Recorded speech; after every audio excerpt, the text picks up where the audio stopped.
অনুব্রত মণ্ডলের জামিনে বীরভূমের তৃণমূলের অন্তরে উৎসবের মেজাজ, কিন্তু তৃণমূলে থাকলেও অনুব্রতর বিরুদ্ধে মামলা দায়ের করা শিব ঠাকুর মণ্ডল আনন্দে ভাসতে নারাজ। বলা চলে খানিকটা অখুশি শিব ঠাকুর মণ্ডল। অনুব্রতকে তিহারে নিয়ে যাওয়ার আগে তার নামে মামলা করেছিলেন এই বালিজুড়ি পঞ্চায়েতের প্রাক্তন প্রধান। অনুব্রত বাড়ি ফিরলেও তার সঙ্গে দেখা করতে যাবেন না বলে স্পষ্ট জানিয়ে দেন শিব ঠাকুর। সেটা আমি কিছু বলতে পারবো না, কারণ আইনের ব্যাপারে আমি কোনো কথা বলতে চাইছি না। এটুকু আমি বলতে পারি। আপনি কি তৃণমূলে আছেন তখন? হ্যাঁ, তৃণমূলে আমি বরাবরই আছি। মানে অনুব্রত মণ্ডল যে জামিন পেয়ে আসছে, আপনি কোনো আনন্দিত নন তোদের? না, আমি আনন্দিতও নই, আমি দুঃখিতও নই। কেন? কেন আবার কি আমার আনন্দ থাকবে, কি দুঃখিত থাকবে? সেটা আইনের ব্যাপার। আইন ইয়ে করেছে, বেল পেয়েছে আইন থেকে। কোথাও কি একটা ভয় কাজ করছে আপনার? না, আমার ভয় বলে কিছু নাই, ভয় আমি করি না। মানুষকে তো একদিন তো মরতেই হবে, ভয় বলে আমার কাছে কিছু নাই। আরজি করের মতো অবস্থা করে দেব, এই হুমকি যেন এখন হাতিয়ার দুষ্কৃতীদের। কর্মক্ষেত্রে বারবার হুমকির মুখে পড়তে হচ্ছে মহিলাদের। মালদার চাঁচলে এক নার্সকে হুমকি, অন্যদিকে কাটোয়া মহাবিদ্যালয়ের প্রাণীবিদ্যা বিভাগের অধ্যাপিকাকে হুমকির অভিযোগ বিভাগীয় প্রধানের বিরুদ্ধে। দুষ্কৃতীরা মারধর করে বলে অভিযোগ অধ্যাপিকার। আরজি করের চিকিৎসকের মতো পরিণতি করে দেওয়া হবে, প্রভাব খাটিয়ে চাকরি খেয়ে নেওয়ার ব্যবস্থা করা হবে। চাঁচল সুপার স্পেশালিটি হাসপাতালের নার্সকে এমনই হুমকি রোগী এবং রোগীর পরিবারের। গ্রেপ্তার করা হয় রোগীর আত্মীয় আরিফ আলীকে। যে ফিমেল স্টাফ ছিলেন তাকেও মানে বাজেভাবে ইঙ্গিত করা হয় যে আদিবাসী বলে তাকে করা হয়, এবং লাস্টলি যেটা বলা হয়েছে যে তোদের লজ্জা করে না যে আরজি করার এরকম একটা ঘটনা ঘটেছে, যখন আরজি কর বানিয়ে রেখে দেবো তখন তোরা বুঝতে পারবে। এটা কারা বলে? পেশেন্ট এবং পেশেন্ট পারে। অভিযোগ একই হুমকির মুখে পড়তে হয় কাটোয়া মহাবিদ্যালয়ের প্রাণীবিদ্যা বিভাগের অধ্যাপিকাকেও। ওই বিভাগের এইচওডি নির্ভীক ব্যানার্জির বিরুদ্ধে একটি মামলা করেন অধ্যাপিকা। 4 বছর ধরে মামলা তুলে নেওয়ার জন্য হুমকি। অভিযোগ আরজিকর কাণ্ডের পর থেকে আরজিকর করে দেব বলে হুমকি দিতে থাকেন ওই অধ্যাপক। ডিপার্টমেন্টের যিনি এইচওডি নির্ভীক ব্যানার্জির বিরুদ্ধে, উনি আমাকে নিরন্তর হুমকি দিচ্ছেন যে কেসটা তুলে নেওয়ার জন্য। রিসেন্টলি উনি আমাকে এই আরজিকর কাণ্ড হওয়ার পরে আমাকে এমনও হুমকি দিয়েছেন যে আরজিকরের ওই মহিলার মতো আমার অবস্থা করবেন। এবং আমি প্রিন্সিপালকে বারবার জানিয়েছি, জানানোর পরও আমাদের মানে কর্মক্ষেত্রে আমাদের সিকিউরিটি দেওয়া হয়নি। শনিবার 50 থেকে 60 জন দুষ্কৃতী অধ্যাপিকার ওপর হামলা চালায় বলে অভিযোগ। কলেজে ছুটির পর বেরোই, আমার স্কুটিটা কেউ জল ঢেলে খারাপ করে দিয়েছে। এর আগেও একদিন পেরেক ভরে আমার স্কুটি খারাপ করে দেওয়া হয় ইচ্ছাকৃতভাবে। তারপর আজকে যখন সারাতে যাই, কলেজের লাগোয়া যে গ্যারেজটা, ওইখানে আমাকে 50-60 জন মতো ঘিরে ধরে কোনো কথা বলা নেই, কিছু না, হঠাৎ করে আমাকে মারতে থাকে, চুলের মুঠি ধরে গালে থাপ্পড় মারে।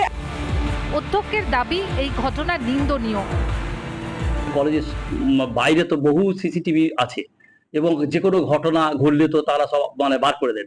তাহলে সিসিটিভি দেখে অন্তত এই ঘটনাটা যাতে সঠিক তদন্ত হয় সেটা মানে পুলিশ প্রশাসন করুক। রাত দখল থেকে মশাল মিছিল, কর্মক্ষেত্রে নিরাপত্তা সুনিশ্চিত করার দাবি সর্বত্র। তারপরেও এই ধরনের ঘটনা ঘটছে অহরহ। দীপঙ্কর গোস্বামী ও সন্তোষ দাসের রিপোর্ট, রিপাবলিক বাংলা। জলে ডুবে রয়েছে ঘাটাল পাঁশকুড়ার বিস্তীর্ণ এলাকা। স্কুল, অঙ্গনওয়াড়ি, প্রাথমিক স্বাস্থ্য কেন্দ্র সবটাই জলের তলায়। নৌকো ডিঙিতেই ভরসা দুর্গতদের। আর এরই মধ্যে 5 দিন পর ঘাটালে যান সাংসদ দেব। বানভাসী এলাকার মানুষদের হাতে তুলে দেন ত্রাণ। পাঁশকুড়াতেও একই চিত্র, জলে ব্যাপক ক্ষয়ক্ষতির মুখে সাধারণ মানুষ। দেখুন ছবি।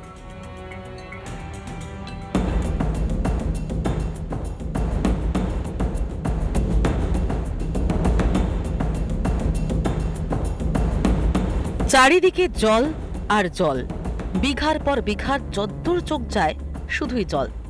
বানভাসী অবস্থায় এভাবেই দিন কাটাতে হচ্ছে ঘাটালের মানুষজনকে। বিপদ আপদের ভরসা একমাত্র নৌকো ডিঙি।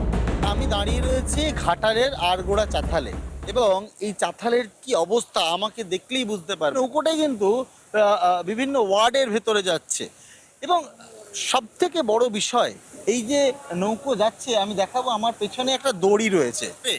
এই দড়ি ধরেই কিন্তু নৌকো নিয়ে ওয়ার্ডের ভেতরে ঢুকতে হচ্ছে। তার কারণ প্রবল জলের তোড়।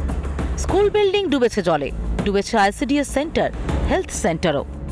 কোনো মানে বাচ্চাদের কোনো টিউশনি কিছু স্কুল কলেজ কেউ যেতে পারছে স্কুল এখনো মানে 2 মানুষ জল হতে পারে। 150-এর উপরে প্রাইমারি স্কুল ডুবে আছে, হাই স্কুল প্রায় 21খানা ডুবে আছে জলের তলে, আইসিডিএস প্রায় 215টা আইসিডিএস ডুবে আছে। যে যত তাড়াতাড়ি জল নেমে যাবে ডিসিজ ইনফেকশন করতে হবে আমাদেরকে এবং স্কুলে পড়াশোনার পরিবেশ ফিরিয়ে আনতে হবে।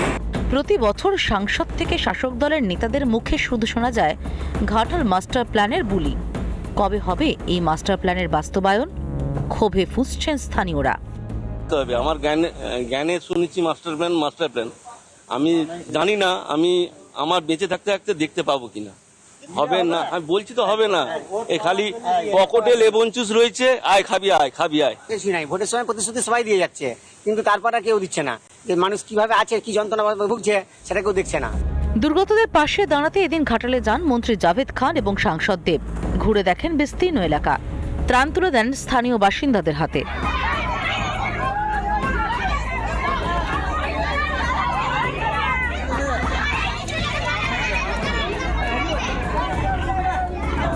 এবং মানুষকে এই সময় কিভাবে পরিষেবা যেন দেওয়া যেতে পারে, এবং অনেক বাড়িগুলো জলতলায় আছে দেখতেই পাচ্ছেন, এবং অনেক বাড়িতে বাচ্চারা আছে, খাওয়া দাওয়ার অসুবিধা হচ্ছে। সেই প্রাণের জিনিসগুলো যেন আমরা পৌঁছতে পারি, এইটাই চেষ্টা। আমরা যতই বলি না কেন সেটা কোনোদিনও ভাগ করা যেতে পারবে না। ছাপিয়ে পড়েছে এবং যতটা বোট দরকার আছে সবই আমরা ব্যবস্থা করছি এবং ব্যবস্থা হয়ে আছে। এইখানে দেব এসেছে, আমি এসেছি এবং আমাদের আরও সব আধিকারিকরা আসছেন, ঘুরছেন। আমাদের ডিজি সিডি এসেছেন, তার সঙ্গে কন্ট্রোলার এসেছেন। যা প্রয়োজনীয়তা আছে মানুষের সেটা পূরণ করবার চেষ্টা করা হবে।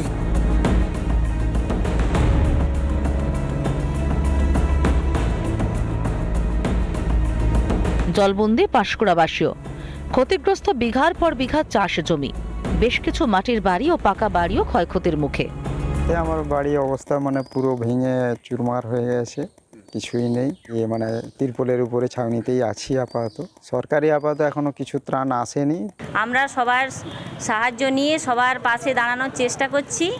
কম করে জলে এফেক্টেড হয়ে আছে 200 বাইরে বাড়ি, জল এখনো 1 কোমরের উপরে।